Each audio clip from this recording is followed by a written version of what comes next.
राजा विक्रमादित्य सिंहासन बत्तीसी। दिव्य सिंहासन का परित्याग। एक बार एक मैदान से होकर जाते समय चंद्रभान को एक टीला दिखाई दिया। कौतूहलवश वह उस टीले पर जाकर बैठ गए।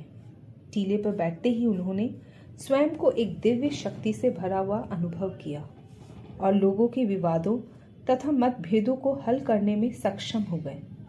लोग अपने विवादों को लेकर उनके पास जाते थे और वे चमत्कारिक ढंग से सही निर्णय दिया करते थे। इस प्रकार उनकी ख्याति चारों ओर फैलने लगी और राजा भोज के कानों में भी पहुंची।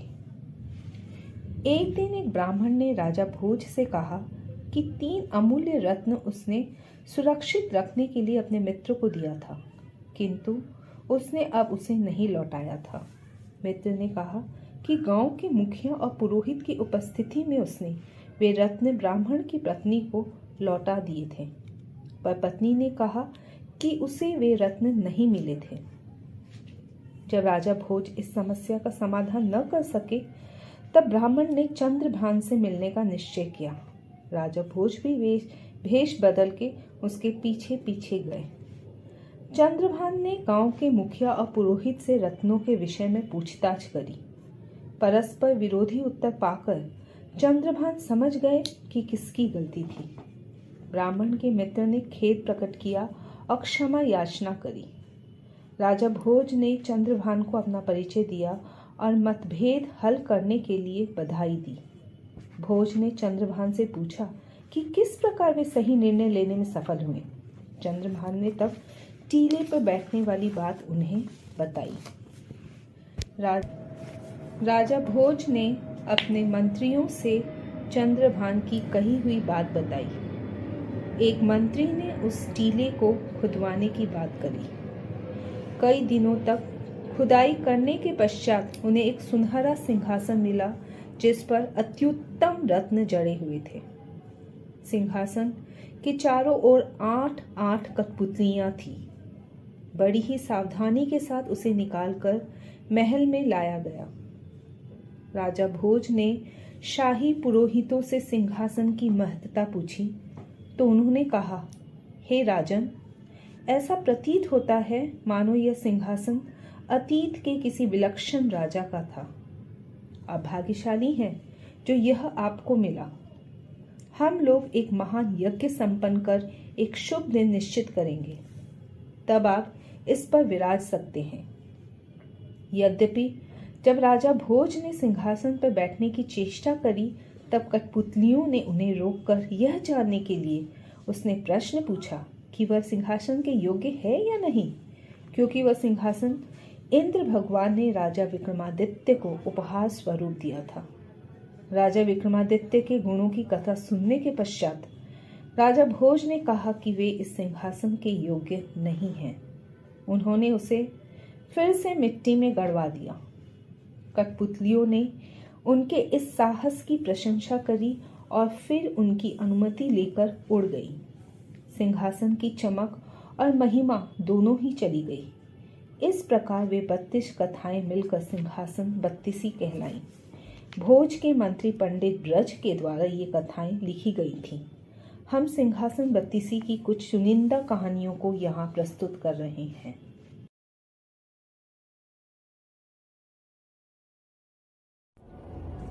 राजा विक्रमादित्य का बलिदान। एक बार उज्जैन राज्य में बहुत अधिक वर्षा हुई। लोग घर, जमीन और मवेशियों से हाथ धो बैठे।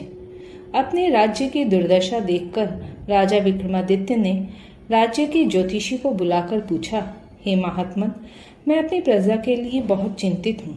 वर्षा के इस विनाश को रोकने का उपाय बताने की कृपा करें। ज्योतिषी ने कहा, हे विक्रमादित्य, संभवतः आप अपनी किसी प्रतिज्ञा को पूरा करना भूल गए हैं, इसलिए यह ईश्वर की दी हुई चेतावनी है। अब इसका पश्चाताप करना होगा। इस प्रलय से अपने राज्य को बचाने के लिए आप एक पैर पर खड़े होकर ईश्वर से प्रार्थना करें। शांति स्थापित हो जाने के बाद आप एक महायज्ञ करने का उन्हें वचन दें। राजा ने ज्योतिषी की बात मानकर एक पैर पर खड़े होकर तपस्या प्रारंभ कर दी। राजा 1 दिन, 2 दिन, 3 दिन लगातार तब तक तपस्या करते रहे जब तक बारिश रुक नहीं गई। राज्य में शांति स्थापित होते ही राजा ने महायज्ञ का आयोजन किया। पड़ोसी राज्यों से भी कई नामी संत महात्मा पधारे। महायज्ञ चल रहा था, तभी एक वृद्ध संत जो विक्रमादित्य के शिक्षक थे, परेशान से वहां पधारे। यज्ञ में व्यस्त होने के कारण विक्रमादित्य ने स्वयं आगे बढ़कर उस समय संत का स्वागत नहीं किया। हालांकि उनके चेहरे की व्यग्रता विक्रमादित्य ने देख ली थी। यज्ञ समाप्त होते ही विक्रमादित्य भागकर अपने गुरु के पास गए और करबद्ध हाथों से निवेदन किया, हे गुरुदेव, मुझे क्षमा करें, आप कुछ व्यग्र दिख रहे हैं, मुझे बताने की अनुकंपा करें, संभवतः मैं आपकी समस्या का निदान कर सकूं। वृद्ध संत ने कहा, हे विक्रमादित्य, मुझे इस यज्ञ में आके अत्यंत प्रसन्नता हुई। मैं यहाँ तुमसे सहायता मांगने भी आया था, क्योंकि मात्र तुम ही संभवतः मेरी समस्या का निदान कर सकते हो। हैरान राजा ने नतमस्तक होकर कहा, हे गुरुदेव, मैं अनुग्रहित हुआ। संत ने कहा, विक्रमादित्य, कल मैंने अपने कुछ शिष्यों को जंगल में लकड़ी लाने भेजा था। काफी समय बीत गया पर वे न लौटे। शाम होने पर मैं स्वयं उन्हें ढूंढने वन में गया। वहां एक गरजदार आवाज ने मेरा स्वागत किया और कहा कि मेरे शिष्य उसकी कैद में हैं। उन्हें छोड़ देने के मेरे आग्रह पर उस आवाज ने कहा कि मेरे शिष्यों को तभी छोड़ा जाएगा जब मैं उनके पास किसी निस्वार्थी एवं परोपकारी व्यक्ति को लेकर जाऊंगा। ऐसा व्यक्ति जो शिष्यों के लिए अपना बलिदान देने को तैयार हो। हे विक्रमादित्य, मैं तुम्हारे अतिरिक्त किसी और के विषय में सोच ही नहीं पाया। कृपया मेरी सहायता करो। विक्रमादित्य ने अपने गुरु को सांत्वना देते हुए कहा, हे गुरुदेव, मैं आपका शिष्य हूँ। आपकी आज्ञा शिरोधार्य है। चलिए अति शीघ्र चलते हैं। राजा ने अपने सहायक बेताल और अज्ञा को बुलाकर उन्हें और गुरु को ले चलने का आदेश दिया। दोनों घने जंगल में पहुंचे। उन्हें चारों ओर अट्टास सुनाई दिया और फिर 2 दैत्य प्रकट हुए। दोनों ने एक स्वर में कहा, आओ विक्रमादित्य, तुम्हारा स्वागत है। अपने सहायकों को वापस भेज दो और हमारे साथ आओ। काली माँ के सम्मुख हमने तुम्हारे बलि का पूरा प्रबंध कर रखा है। राजा ने अपने सहायकों को वापस भेज दिया और गुरुदेव के संग दैत्यों के पीछे पीछे चलने लगा। वे लोग एक पर्वत पर पहुंचे। वहां विक्रमादित्य ने गुरुदेव के 6 शिष्यों को आपस में एक साथ बंधा हुआ देखा। दैत्यों ने उन्हें खुल के संत से कहा, हे ज्ञानी व्यक्ति, अपने राजा को हमारे पास छोड़कर अपने शिष्यों को ले जाओ। विक्रमादित्य ने गुरु को जाने का इशारा किया। राजा की बात मान के संत चुपचाप अपने शिष्यों के साथ लेकर अपने आश्रम की ओर चल दिए। एक दैत्य ने दूसरे दैत्य को बलि देने के लिए तलवार लाने के लिए कहकर विक्रमादित्य से कहा, हे राजन, बलि के लिए तैयार हो जाओ। जाओ, जाके काली माता को नमन करो। विक्रमादित्य काली माँ की मूर्ति के पास गए। हाथ जोड़कर मनी मन माँ को याद करते हुए नमन के लिए झुककर बैठ गए। दूसरा दैत्य तलवार लेकर आ चुका था। उसने झुककर बैठे राजा की बलि के लिए अपनी तलवार ऊपर उठाई। अगले ही पल आश्चर्यजनक घटना घटी। तलवार एक हार में बदल गया और राजा के गले में गिर पड़ा। आश्चर्यचकित विक्रमादित्य ने अपना सिर उठाया तो इंद्रदेव और वायुदेव को सामने खड़ा पाया।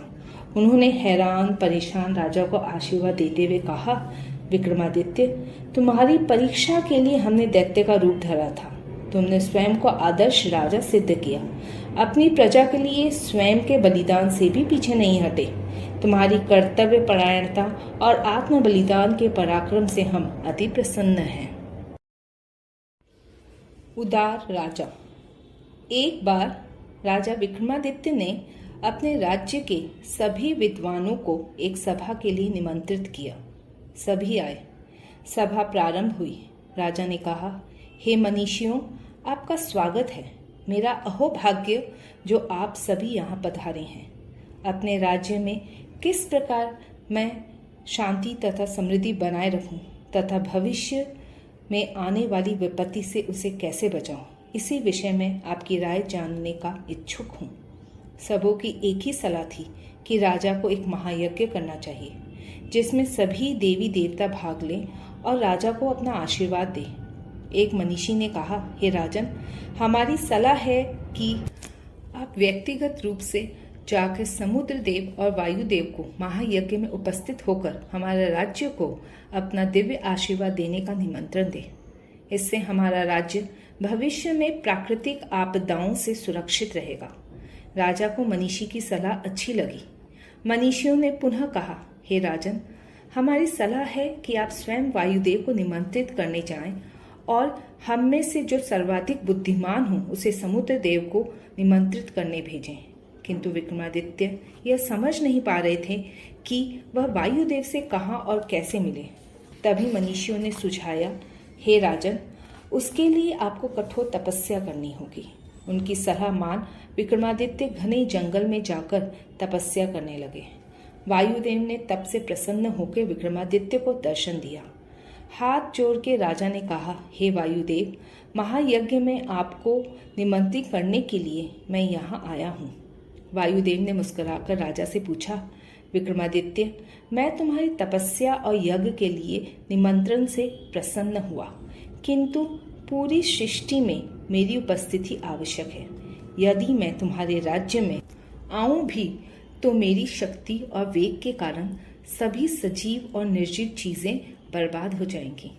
मैं यहीं से तुम्हें आशीर्वाद देता हूँ। यह कामधेनु गाय मेरे उपहार स्वरूप तुम ले जाओ।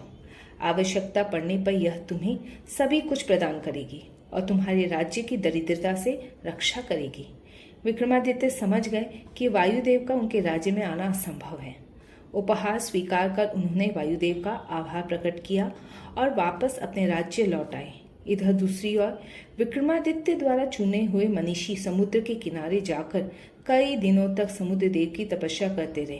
अंततः समुद्र देव ने उन्हें दर्शन दिया। मनीषी ने हाथ जोड़कर प्रार्थना की, हे समुद्र देव, हमारे राजा एक महायज्ञ करने जा रहे हैं। वे आपकी उपस्थिति और आशीर्वाद के आकांक्षी हैं। समुद्र देव ने कहा, हे मनीषी, अपने राजा से कहना कि मेरे आने से तुम्हारे राज्य में बाढ़ आ जाएगी। मेरा आशीर्वाद तो सदा विक्रमादित्य के साथ है। समुद्र देव ने एक समुद्री घोड़ा मनीषी को दिया और कहा, तुम्हारे राजा के लिए यह घोड़ा मेरी ओर से उपहार है। घोड़े के साथ साथ समुद्र देव ने कुछ अमूल्य रत्न भी उपहार स्वरूप राजा के लिए दिए। मनीषी ने उपहार स्वीकार किया और वापस जाने लगे। तभी अचानक समुद्री घोड़े ने कहा, हे मनीषी, आप मुझ पर बैठ जाएं, मैं उड़कर आपको आपके राज्य पहुंचा दूंगा। मनीषी ने कहा, तुम तो मेरे राजा का उपहार हो, मैं भला तुम पर कैसे सवारी कर सकता हूँ। घोड़े ने कहा, आप राजा के दूत हैं, मुझ पर आपका पूर्ण अधिकार है। अपने राज्य वापस पहुंच के मनीषी ने पूरी घटना विक्रमादित्य को सुनाई। विक्रमादित्य गदगद हो उठे। उन्हें लगा कि समुद्र देव का कथन सत्य ही था। मनीषी को धन्यवाद देते हुए राजा ने कहा, हे मनीषी, समुद्र देव का आशीर्वाद पाके मैं धन्य हुआ। जहाँ तक इन उपहारों का प्रश्न है, इन सबके वास्तविक अधिकारी तुम हो। समुद्र देव तक मेरा संदेश पहुँचाने के लिए तुम्हें बहुत कठिनाई झेलनी पड़ी। इन्हें आशीर्वाद समझकर रख लो। इस प्रकार विक्रमादित्य ने मनीषी के प्रति अपना आभार प्रकट किया।